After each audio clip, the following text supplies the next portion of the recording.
अस्सलाम वालेकुम। एक्सरसाइज 1.6 का क्वेश्चन नंबर 4 हम अटेम्प्ट करने लगे हैं। इसमें हमसे कहा गया है कि the third angle of an isosceles triangle is 16 degrees less than sum of two equal angles. Find three angles of the triangle. इस क्वेश्चन में सबसे पहली जो समझने वाली बात है वो ये कि एक आइसोसेलेस ट्राइंगल क्या होती है। एक ट्राइंगल की जो तीन साइड्स होती हैं, अगर उनमें से दो साइड्स इक्वल हों तो हम उस ट्राइंगल को कहते हैं आइसोसेलेस ट्राइंगल। जब दो साइड्स इक्वल होंगी तो तीसरी साइड ऑब्वियसली डिफरेंट होगी। जैसे मिसाल के तौर पर ये एक ट्राइंगल है। इस ट्राइंगल में हम देखते हैं कि ये जो दो साइड्स हैं ये इक्वल हैं और ये जो नीचे तीसरी साइड है ये डिफरेंट है। अब याद रखें, एक ट्राइंगल की साइड और उसके ऑपोजिट एंगल का आपस में बड़ा क्लोज रिलेशनशिप होता है। जैसी साइड होती है उसका ऑपोजिट एंगल वैसा ही होता है। अगर दो साइड्स आपस में इक्वल हैं तो उन दोनों के ऑपोजिट एंगल्स भी इक्वल होंगे। अब देखिए, ये जो दो साइड्स हैं ये दोनों अगर ये आपस में इक्वल हैं तो इसका मतलब ये है कि इस साइड का ऑपोजिट एंगल ये वाला और इस साइड का ऑपोजिट एंगल ये वाला बनता है। ये दोनों एंगल्स भी आपस में इक्वल होंगे और जो तीसरा एंगल है ये ऑब्वियसली डिफरेंट होगा।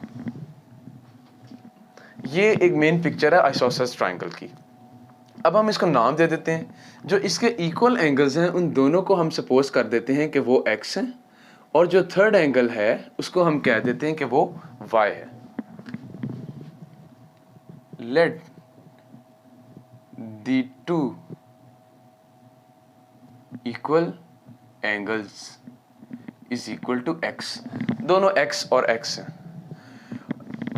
And the third angle is equal to y। तीसरे एंगल को y कह दिया। अब एक और बेसिक कॉन्सेप्ट है ट्राइंगल्स के अंदर। याद रखें कि जब भी किसी ट्राइंगल का जिक्र हो तो उसके तीन जो एंगल्स होते हैं उनका सम हमेशा 180 होता है। हमें पता है कि सम ऑफ एंगल्स एक ट्राइंगल में कितना होता है, 180 डिग्रीज के इक्वल होता है।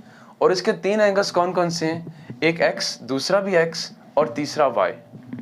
यानी कि x प्लस y ये आता है 180 के इक्वल। यानी कि 2x plus y equal to 180। ये हमारी इस क्वेश्चन में फर्स्ट इक्वेशन आ गई। अब सेकंड इक्वेशन की बात करते हैं जिसमें कहा गया है, क्वेश्चन पढ़ते हैं कि the third angle of an isosceles triangle.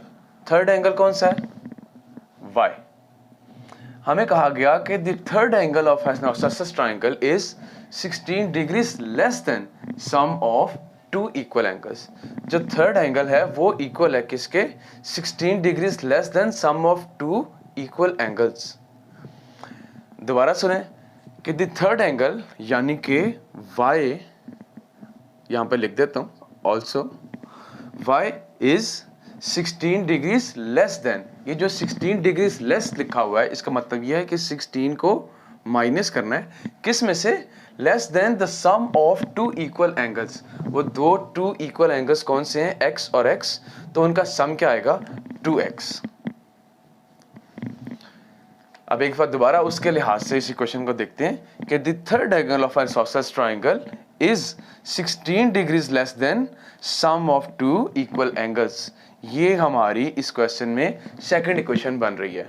लेकिन थोड़ी सी इसमें चेंज की जरूरत है।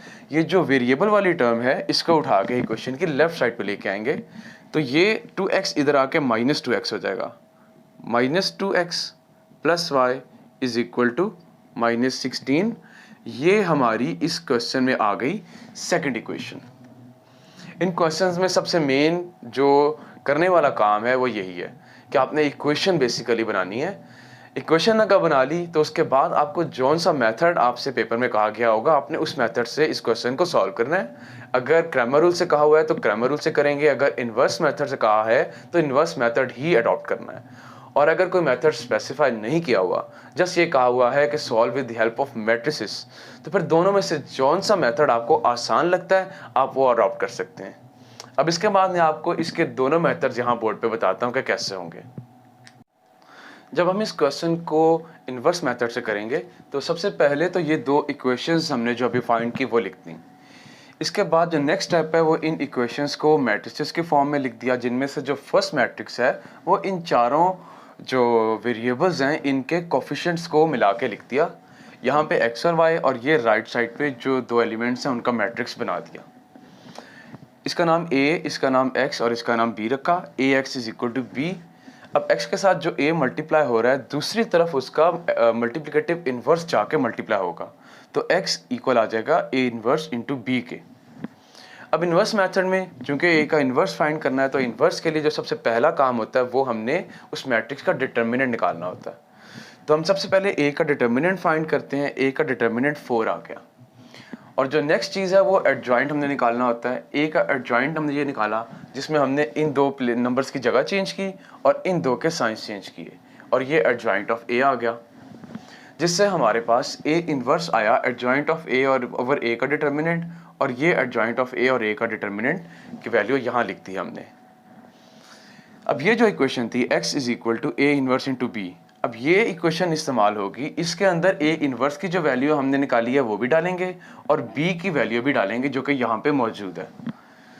इसके बाद इन दोनों मैट्रिसेस को जब आपस में मल्टीप्लाई करेंगे तो ये आंसर आएगा। नीचे जो 4 डिवाइड हो रहा है वो एज इट इज अभी चलता रहेगा। ये ऊपर 196 और नीचे 328 आ गया। अब उसके नीचे जो मैट्रिक्स के नीचे 4 कॉन्स्टेंटली आ रहा है, अब वो बारी बारी दोनों एलिमेंट से डिवाइड होगा, जिससे हमारे यहाँ पे x की वैल्यू आती है 49 और y की वैल्यू आती है 82। अब इस पूरे क्वेश्चन में दरमियान में मैंने कहीं भी यूनिट या डिग्री का साइन नहीं डाला, लेकिन जब फाइनल आंसर है तो वहाँ पे ज़रूर डालना है, क्योंकि हमें आंसर उसी फॉर्म में देना होता है जिस फॉर्म में क्वेश्चन किया हुआ है। अगर क्वेश्चन में कोई यूनिट ना कहा हो तो आपको कोई आंसर में यूनिट नहीं देना, लेकिन अगर क्वेश्चन में यूनिट गिवन है तो आंसर में एटलीस्ट आपने यूनिट जरूर मेंशन करना है। अब इन्वर्स मेथड तो कर लिया है, और अब हम देखते हैं कि क्रैमर्स रूल के जरिए ये क्वेश्चन कैसे सॉल्व होता है। जब हम इस क्वेश्चन को क्रैमर्स रूल से सॉल्व करते हैं तो सबसे पहला स्टेप तो वही कि इस इक्वेशन को मैट्रिसेस के फॉर्म में अलग-अलग करना है। इसके बाद सबसे पहला काम इस मैट्रिक्स ए का डिटर्मिनेंट लेना है, वो आ गया 4। इसके बाद ए एक्स का डिटर्मिनेंट फाइंड करना है, और वो कैसे फाइंड करते हैं कि यहाँ पे इस मैट्रिक्स के अंदर जो x वाले दो एलिमेंट्स हैं उनकी जगह पे ये दो आ जाएंगे 180 और -16, ये हमने यहाँ पे लिख दिए, और ये जो बाकी दोनों एलिमेंट्स बच गए ये एज इट इज़ यहाँ पे आ गए। इसे कहते हैं ax। जब हम इस मैट्रिक्स की वैल्यू फाइंड करेंगे तो वो आ गई 196, और इसके बाद जो x है वो कैसे निकलता है, ax का डिटर्मिनेंट यहाँ 196 डिवाइडेड बाय a के डिटर्मिनेंट की वैल्यू लगाई, तो यहाँ से x की वैल्यू आ गई 49। ऊपर डिग्रीज हमने लगा दिया क्योंकि यूनिट ज़रूर लगाते हैं। इसी तरीके से a y की वैल्यू हम निकालेंगे। ये मैट्रिक्स मौजूद है, इसमें ये y वाले जो दो एलिमेंट्स हैं इनके जो कोफिशिएंट्स हैं इनको ख़त्म करके इनकी जगह 180 और -16 ये हमने लगा दिए, और ये जो लेफ्ट साइड वाले दोनों एलिमेंट्स हैं ये एज इट इज़ यहाँ पे रहेंगे। इसके बाद हमने इस मैट्रिक्स की वैल्यू निकाली तो वो आई 328। इसके बाद y की वैल्यू बिल्कुल a की तरह निकलेगी, a y का डिटर्मिनेंट ओवर a का डिटर्मिनेंट, इन दोनों को डिवाइड किया तो हमारे पास इसका फाइनल आंसर आ गया 82 डिग्रीज। ये तरीका है इन दोनों तरीकों से इस क्वेश्चन को सॉल्व करने का। Thank you very much.